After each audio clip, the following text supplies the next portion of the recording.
huge credit to Catherine King here. Yep. Because there's pressure on a federal politician or any politician to walk away from a commitment like this because it's easy to pork barrel. You can spend money in the areas you want, but Catherine King holding to the standards here that should be required for governments to be transparent about what roads are safe and what roads aren't. Yeah, look, we've always said, to Catherine's credit, to Albo's credit, they said before the last election that they want to end the rorts in road funding. The federal government commits about $10 billion a year to states and territories for road funding. And until this, there have been no strings attached to that. This announcement will not just save lives by putting on the table the causes of the crashes that are killing people in Australia. It'll really clip the wings of politicians who want to prioritise road projects which offer political benefit rather than community benefit. Yeah. And that is a huge reform. And while we're praising some figures, we should also mention Bart Mellish, the Queensland minister. He's come on board. He says 100% he's going to deliver the data because traditionally the states haven't been that forthcoming.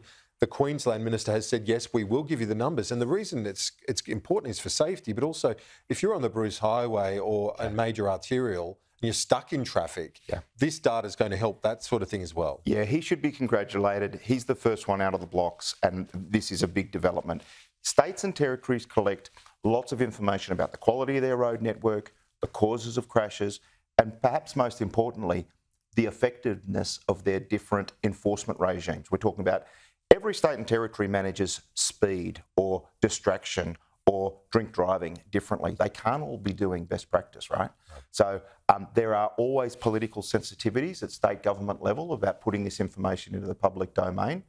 We acknowledge there are political risks, but the community benefit clearly overrides that, and he should be congratulated for putting that on the table. Yeah, indeed. And I know that there was a lot of support for your position here from David Pocock, from right across the political spectrum, that from the coalition and so on, others wanted this to happen. Yeah. It wasn't just the government, but it's good to see a bipartisan commitment now to transparency on road safety, because for most of our viewers, they'll be watching thinking, why isn't that data out there already? Why aren't organisations like yours able to pick through the numbers and see what roads are safe and what aren't? Yeah, this has been a long fight. There's people like ourselves, medical groups, transport groups. We've all been able to identify this problem, and since we've been campaigning on this, we've had the Greens, the Nats, the Teals, the Libs, independents join forces.